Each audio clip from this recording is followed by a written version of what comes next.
Week 3 of the fantasy football and NFL season is kicking off shortly tonight between the Miami Dolphins and the Buffalo Bills.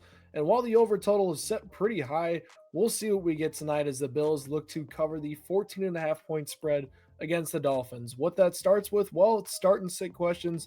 Many players are on fringe lineup watch right now, whether it's guys like Brian Thomas Jr. that have been struggling, maybe a guy like Travis Hunter could get his first breakout game. I'm here to break out everything for you guys to give you the best start and sit guide ahead of week 3 to make your lineup decisions easier and easier this week.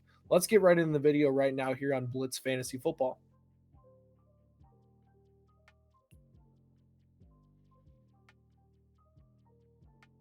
What's going on, everybody? I am Blitz Link, and today we are doing our week 3 start and sit guide. I can't believe it's already week 3. The time is flying by, but this is a great opportunity for us, whether we're 2-0, 1-1, or 0-2, to capitalize on this situation and try to pick the best players based on the best matchups. And I think that's the best way to go about it is look at the data, not what they've done necessarily in terms of fantasy points production, but let's look a little deeper. Let's look at those target shares. Let's look at the matchup they have upcoming. Let's look at all that type of stuff to determine which of these players are the best going forward in our lineup. And we're going to start with the quarterback position, and let's get it going with Drake May. The Drake May start last week was a great call by us and a lot of other people that had him. I mean, it was a foolproof matchup. The Miami Dolphins are brutal this season, and May cashed in with 26.3 fantasy points. He finished top 5 in the week with his EPA numbers as well. It was also nice to see his carries jump back up to 10 last week, which gives him that safe floor on a weekly basis. It's been 2 solid weeks now for the Drake May year 2 campaign. And what's even more encouraging is that the New England Patriots offensive line ranks top 10 in protection rate percentage to start the season, which is incredibly encouraging for his long-term outlook with that offensive line. I know they played the Dolphins, which definitely inflated that stat, but positives are positives, and we'll take them. Now he gets the Steelers this week, who have really struggled this season. Not necessarily a fade in terms of quarterbacks this year. They've allowed 5 touchdowns total to the position this year, and they've allowed 62 points through 2 weeks, their most since 1989. So that's a little bit crazy from a Steelers defense that has a lot of vets who aren't necessarily that far out of their prime. So very interesting to see. I think Drake May has a plus matchup, and you can't leave him out of your lineup considering the fact we have a ton of quarterback injuries this week. Dak Prescott is our next must start quarterback, and Dak Prescott rebounded after a slow week 1 start. Now, the on the field production looked nice in week 1, but it didn't necessarily translate to fantasy points. This past week, it translated, that's for sure. 361 passing yards, 2 touchdowns, and 22 fantasy points. In the matchup, couldn't get much better than week 3 against a Chicago Bears defense that allowed 52 points to the Detroit Lions last week, where Jared Goff had a field day. So did the running game there. You're going to get a quite similar theme throughout this start and sit video between the Bears and Cowboys game, but JJ McCarthy also had a very solid fantasy game as well against the Chicago Bears, and they rank near the bottom half of the league in terms of completion percentage allowed, passer rating, and yards per attempt. All 3 really good metrics that project good performances in the passing game. This Bears defense is without Jalen Johnson again, and the over and under total is at 50.5. Let's rely on Dak Prescott in this passing game for the second straight week. The final quarterback is a must start no matter what at this point, and it's Justin Herbert. Herbert has been an absolute stud since middle of last season where they started passing the ball more. And it's very clear to me that this is a pass first offense now after the first 2 weeks of this year. And the running game is just kind of a mirage for other teams that think they're going to run the ball, but it's not really going to happen anymore. He's had back to back 18.5 plus point performances against 2 division opponents in the Chiefs and the Raiders. His rushing production has actually been surprisingly good as well. 31 and a half yards per game so far. And he's also had success against, Denver in the past. I know Denver is a little bit of a sketchy matchup, but we saw Daniel Jones take advantage of this defense just last week. Herbert, last time they matched up, had 20 plus fantasy point performance. So I think it's not really a matchup based thing with Justin Herbert anymore. I think he's a set it and forget it in your starting lineups. He's got 3 great receivers out there for him. So let's go and trust Justin Herbert every single week. As far as quarterbacks we're sitting, I'm going to start with Jared Goff. And Goff's obviously coming off of a really nice performance last week against the Chicago Bears, where he put up 36 fantasy points. And Baltimore had a rough week 1. I think that's a safe way to say it, but they did play 3 really strong quarters against Josh Allen and the Buffalo Bills before completely collapsing in the fourth quarter like we all watched. But last week, good rebound, held Joe Flacco to 8.8 points last week. And then Jared Goff's career against the Baltimore Ravens, he's thrown for 713 yards, 0 touchdowns, and 3 interceptions in 3 career matchups against them. That's not necessarily screaming great matchup for me. It's on the road again, and we know Jared Goff splits home and away. So I'm going to fade Jared Goff this week, considering the fact he does not have rushing upside that increases his floor, and he has a tough matchup in the Baltimore Ravens. Trevor Lawrence is the next quarterback, and Lawrence, he's an interesting one for sure because I think the first 2 weeks were prime matchups for Trevor Lawrence to, cash in, prove that he's made some strides under Liam Cohen. And that just didn't happen. He's struggled through 2 weeks now, and now he gets the Houston Texans, who, are just one of the best defenses in the NFL. In 6 games against the Texans in his career, he's thrown multiple touchdown passes just once, and he's tossed more interceptions than touchdown passes against the Texans. And obviously, they made it difficult for Baker Mayfield and Matthew Stafford at times. And Lawrence right now ranks third among qualified quarterbacks in passer rating, yards per attempt, and turnover worthy rate. So Trevor Lawrence, guys, he's a sit until further production increases. And, he struggled against 2 easy matchups. So tough matchup, get him out of there. Can't trust Trevor Lawrence this week. Sam Darnold's our next guy. He just hasn't shown enough, just like Trevor Lawrence. And I know the QB injury situation makes it really tricky to navigate this week, but he's only combined for 21.2 points and only has 3 red zone passing attempts this year. Seattle also passes at the 6th lowest rate in the NFL to start the year. I know the Saints are necessarily like a decent matchup for Darnold, but it doesn't scream upside with Sam Darnold for me. They, outside of, JSN, their passing weapons outside of that have been consistent, low separation rates as well. Darnold hasn't started strong. I'm not necessarily firing him up in my starting lineup with confidence this week, despite the matchup suggesting so. Running backs, let's get into these guys, and we're going to start with Jordan Mason, who slots in for Aaron Jones as the team's running back one. So far this year, he's averaged 13 and a half touches for 56 and a half yards. Now, with Aaron Jones out, Mason's going to see 17 to 20 touches this week, and he gets a Cincinnati Bengals defense has already allowed 3 running backs to score 15 plus fantasy points in just 2 weeks. Mason already has been really strong in terms of efficiency, ranking top 20 among qualified running backs in explosive run rate, missed tackles forced per attempt, and yards after contact. This is what we were hoping for all offseason long with Jordan Mason, is that he would eventually get to have a bigger role on this Vikings team. And here it is already in week 3. Jordan Mason is an RB1 lineup lock going forward. Got to have him in there. Jordan Mason's going to be an absolute stud here in week 3.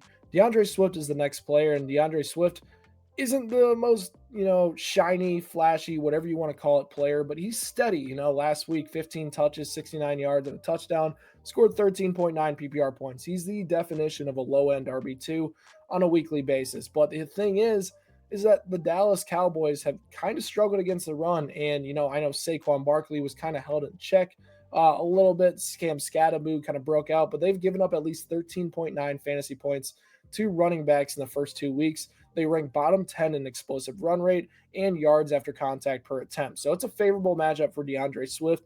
And with his snap share hovering above 75%, I really like this matchup, and I got to get him in my lineup this week. Javonte Williams on the other side of things. I told you guys, there's going to be a lot of Bears and Cowboys in this video. He scored 2 touchdowns in week 1 and then followed up with 130 total yards and another touchdown. His snap shares have been absolutely crazy, hovering around that 75% mark. He's RB3 in terms of points per game. He's averaging over 20 touches. Like, this is exactly what we wanted to see if Javonte Williams was going to cash in on his, ADP early on in the year. But the advanced metrics are even better, like actually telling me he's a good running back as well. Finished top 10 right now in yards after contact per attempt. That means his juice is back, like we saw young Javonte Williams showcase. I'm all in on Javonte this year. I think that, Miles Sanders is not going to overtake him. We'll see what Jaden Blue does. He should be healthy here either this week or the next week. But Javonte's had, a really strong start to the season. It's going to be hard to overcome him if he doesn't lose momentum down the stretch. Chicago's defense last week got destroyed by Jahmyr Gibbs and David Montgomery, and they also ranked bottom 10 in explosive run rate. Javonte Williams, 20 touches, great matchup, elite player so far this year. Put him in your lineup. Don't overthink this one. Running backs I'm sitting this week are David Montgomery. Now, Montgomery had a nice week against Chicago, but he's incredibly touchdown dependent right now in fantasy football. He only had 61 total yards on 12 touches. We know that in week 1, he really struggled as well. Once he got phased out because the Lions were, trailing by a score or two majority of that game, Jahmyr Gibbs was in a similar situation. Last season, Baltimore's defense only allowed one rushing touchdown the entire season. So, very concerning for a touchdown dependent running back like David Montgomery. Obviously, in standard formats, he's a little bit more viable than in PPR formats, but in PPR, man, it's sketchy to throw him in there against a really strong Baltimore front. While we expect the Lions to be trailing in this one against the Baltimore Ravens, Jahmyr Gibbs should get more involved. So I think with David Montgomery, I'm fading him this week. I'm not necessarily pumping him up within my top 24 ranks heading into week 3. The duo of Tyrone Tracy Jr. and Cam Scattaboo are both finding their way on my bench. Cam Scattaboo found his way in the starting lineup, 59 yards and a touchdown last week, and we've seen Tyrone Tracy Jr. had that big week 1 snap share fall off week 2, and he just has 71 total yards in 2 games. For both these guys, I'm not necessarily buying into their matchup in week 3. Obviously, Tracy, you're not starting after his production last week, but Cam Scattaboo, you're like, okay, now he's the RB1. Should he be an automatic start? No, he should not be. Kansas City has already been really good against the run, and they were the top running back defense in fantasy football last season. Their 4th fewest yards after contact per attempt, and ranked bottom 10 in terms of missed tackle rate and explosive uh, run rate prevention. So I think with Cam Scattaboo, sure, he has a little bit more upside rest of the season if he can continue to hold this backfield share. But as of now, he's kind of a fade for me with this really tough matchup this week. Another exciting rookie, Ja'Cory Krosky Merritt. I am fading him this week. Obviously, Austin Eckler out. Everybody is extremely excited about Bill to take that big step forward and increase his snap share above 33%, which what he's been hovering around the first few games. Now, I don't think that's going to happen. Jeremy McNichols, the other backup running back, was the one that operated on all the third down snaps when Bill went down with an injury. So Bill, 14.2 points in his debut, 1.7 in his second game, same amount of snaps. I do think those increase to close to that 50% mark. But if he doesn't score touchdowns similar to David Montgomery, he's in trouble. And little to no, the Raiders defense has been pretty good against the run this year. They haven't allowed 100 yards that this season, and they've been really strong in terms of tackle metrics. So I think for Ja'Cory Krosky Merritt to pay off, he's going to need that big time touchdown. And I'm not sure he's going to get that this week. I think it's going to be tough, and his ceiling is limited. I am fading him heading into this week. All right, let's get into the wide receivers. I'm firing up my starting lineups right now. And we're going to start with Rome Odunze for the Chicago Bears. It has been surprising to me that he has completely overtaken DJ Moore as his team's wide receiver 1. Through 2 games, he has 20 target. DJ Moore has 11, and he leads the team in air yards and red zone targets already. He scored at least 15.7 PPR points in both games, and he's posted 13 receptions for 165 yards and 3 touchdowns. That's elite. That is a must-have him in our lineup type of starter. Add in the fact that the Dallas Cowboys have allowed the most yards and 3rd most touchdowns to wide receivers so far, I am getting Rome Odunze in my lineup anywhere I can, and I think that he's a must start going forward if this production can continue throughout the season. He is exactly what we thought DJ Moore was going to be. DJ Moore really fading down my list as of late. Michael Pittman Jr. is my next must start. Last week was a tough matchup against Denver. Wasn't really a great day, but he gets a really nice matchup against the Titans, who have been really favorable to perimeter receivers, where they've given up 3 performances over 18 plus points. Pittman's had a close to 21% target share, 2.1 yards per route run so far, and it's been really effective this season. I think Pittman Jr. is in for a little bit of a bounce back year, and he scored 2 touchdowns in his last 3 games against the Titans. So I think that Pittman should be in for a nice week after a tough matchup against the Broncos. And I know a lot of people might fade him heading into the week because he was at a down week, but I am firing him up where I can. A really good flex play, borderline wide receiver 2 this week. George Pickens is in a similar category to Michael Pittman Jr. heading into the week, and I think he is a really good play. He has 5 end zone or red zone targets already, which is really encouraging for the rest of the season. And he had a nice week last week, 5 catches, 68 yards, and a touchdown against the Giants. I know the volume was incredibly high in that game, but he's had a really good role in this offense. 26% air yard share suggests he's the down the field threat, and we know that the volume is going to be there in this Dallas Cowboys offense. Once again, Jalen Johnson out for the Chicago Bears. Fire them up in your starting lineups where you can in the Dallas Cowboys room.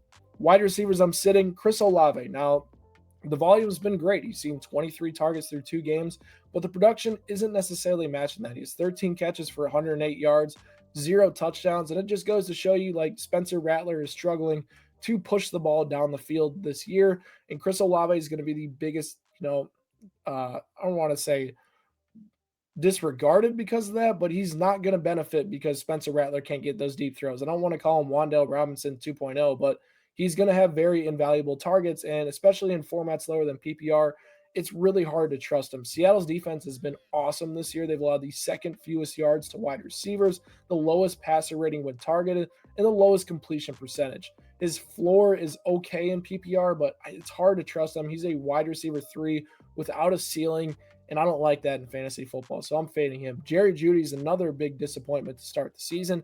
He's wide receiver 41 right now in terms of points per game. He's yet to score a touchdown. He's yet to see a red zone target. He's averaging just 58.5 receiving yards per game. The matchup against the Packers makes things even worse because they've allowed the fifth fewest yards to receivers and the second fewest yards per attempt to wideouts. Jeudy's 17.2% target share isn't very encouraging heading into this matchup. It is a brutal matchup. Jeudy's off to a slow start, and I don't expect things to get much better against the Green Bay Packers this week. Travis Hunter, I mentioned him in the intro to this video. I am sitting him this week, and I love Travis Hunter. He's fun to watch, plays both sides of the ball. We saw him literally play over 50% on both sides of the ball last week, but through 2 weeks right now, 9 catches for 55 yards on 14 targets, zero down the field. Basically, targets are hitting right now for this Jaguars offense, and he's in the slot, which is really good in the Liam Cohen offense, but it's just kind of limiting his down the field action because Trevor Lawrence can't push the ball down the field. Now he gets the Texans, who have been really good. Mike Evans, Devontae Adams, Emeka Egbuka, all under 13 fantasy points against them. So he not producing, really tough matchup. Once again, another sit candidate heading into the week. Let's get into some tight ends I'm starting. We're going to start with Juwan Johnson, the hottest waiver wire pickup of the past 2 weeks. Johnson is the tight end 2 in fantasy points per game. He owns a 25% target share and a 1.71 yards per route run, and he has a massive 31.5% first read share. That screams elite to me. He's breaking out at the right time. And Seattle's defense, I talked about their receiver production being really good.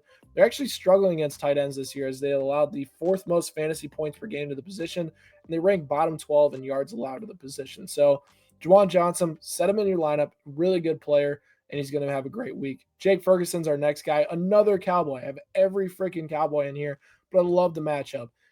He's tight end 7 right now. He had a 21% target share, 24.5% first read share. He's averaging 50.5 receiving yards per game. We know that in 2023, him and Dak Prescott had a really strong connection. It looks like they're starting to pick that back up with both them having injuries at times last year. Obviously, Prescott being out a long time didn't help, but the Bears have struggled against tight ends for 2 straight seasons now, and they've allowed an 83% completion percentage to start the year to the position with 120 passer rating. Ferguson is got to be in your starting lineups this week. Now, Hunter Henry's our last guy, and he didn't really cash in for us last week. Really quiet week in the box score. Drake May wasn't looking to him as Austin. It was an Austin Hooper week, but he's going to be in for a nice week against the Steelers. He is still sitting at a 66.3% route share, 16% target share. And I think with the Steelers, you have to look at the matchup based of this one. 12th most fantasy points allowed to the tight end position this year with the 7th most yards per reception of the position. Sure, his production dipped. What we all know, Henry's production with Drake May has been historically good. He's been May's favorite target since he took over as the starting quarterback. So I'm going to buy back into a bounce back week for Hunter Henry here in week 3. As far as tight ends I'm sitting, let's start with Mark Andrews. Whew, the bus call on Mark Andrews was right on. 4 targets, 2 catches on the season for 7 yards. He has been abysmal. The 70.9% route share is even better than it was last season, but his first read share is only at 11.8%. If he's not scoring touchdowns, Mark Andrews is not good in fantasy football, and he hasn't been able to do that to start this year. Now he gets the Lions, who have 2 of the best safeties in the NFL, allowing the 11th fewest fantasy points to tight ends. Guys, Mark Andrews is a boomer bust option, and he's a long-term tight end too the rest of the year. Can't have him in your starting lineup, especially against the Detroit Lions, who should feast on him this week. Evan Ingram, another veteran who's going to be struggling this week again. Big disappointment. I mean, how is Adam Troutman out snapping Evan Ingram, which does not make any sense to me, but it's the truth. Just 6 targets in 2 games so far with 33 passing yards. Now he gets the Chargers, who held Travis Kelce and Brock Bowers in check the last 2 weeks. Evan Ingram should be nowhere near your starting lineups heading into week 3. The last one is going to be a little bit spicy. Kyle Pitts. Now, Kyle Pitts had a strong week one, 7 catches, 59 yards, but cooled off last week, just 37 receiving yards. And it was in large part due to Darnell Mooney returning in, having a little bit more of a different role within this offense. Carolina, pretty good matchup overall, but Pitts historically, he's really burned us in this Carolina Panthers matchup. 0 touchdowns, fewer than 7 PPR points in 4 of those matchups. Look, I think Kyle Pitts could be better this year, but I don't know with Darnell Mooney on the field if he's going to be as consistent, have as many targets as he did in week one. That was an extreme amount of volume that he had because the Falcons were throwing so much. The Falcons are a run first team. So with Kyle Pitts, historically struggled against Carolina despite positive matchups. Darnell Mooney is healthy and back in the lineup. I'm fading him this week. I'm sorry. I just can't have Kyle Pitts in my lineup. There's better streamer tight ends available than Kyle Pitts. Let's get into the defenses that I'm starting and sitting. We're going to start with Seattle, who just put up 14 points this week against the Steelers. And they now get Spencer Rattler at home. And they're a 7.5 favorite to open this one with a 41.5 point total. The Seahawks have been dominant this year, top 3 in pass rush win rate. They're elite. So I'm going to honestly, I love them this week. The Saints have been, a little bit frisky in terms of their matchups, but I think the Seahawks are in for a dominant game this week against the Saints, and they'll be moving on to 2-1. The Packers have been the most dominant defense in the NFL so far to start the year, dominating the Lions and the Commanders. Now they get an easier matchup against the Cleveland Browns, who Joe Flacco's already tied for second most interceptions, committed 4 turnovers in 2 games. So we know that they're going to be in for a great matchup this week. The Colts are another one. Cam Ward's already taken the most sacks in the NFL this year. There's a lot of turnovers. They're not running the ball well. Should be a nice matchup for them. And Indy's defense has been pretty good to start the season. As far as defenses, I'm sitting the Rams. They've been really good. They're 6th in fantasy points so far, but they're facing the Eagles. And despite the Eagles' offensive struggles, they've allowed the 5th fewest points to defenses this year. So I'm fading the Rams this week despite their strong pass rush. The Ravens are another team I'm fading. I know they were really good last week, but think about -3 points against Buffalo to open the season. The point total is 51.5 right now on DraftKings. I'm fading them. They're not going to be in for a good week in fantasy football. The final ones are kickers. Cameron Dicker, John Parker Romo, 2 really good matchups for me. I'm going to talk about John Parker Romo. I think 5 field goals last week in week 2. He has now scored double-digit points in 4 of his 5 career appearances. Now he gets Carolina, who averages 11.5 points allowed to kickers. Really good play this week if you're streaming a kicker. Then kickers, I'm fading Matt Gay and Will Reichard. Both have struggled this year, especially Matt Gay, who is just 3 of 9 of kicks from his last 50-yarders. So fade Matt Gay, especially if Jaden Daniels doesn't go. Should be an easy one. All in all, go guys. This is the week 3 start and sit guide. If you want to be in on the live stream, we are starting at 10:30 a.m. Eastern time on Sundays, asking and answering any sort of start and sit advice you have in the comment section below. Make sure you tune in that. Drop a comment down below if you have any immediate questions, and make sure you hit that subscribe button for more Blitz fantasy football content. And I will catch you guys next time.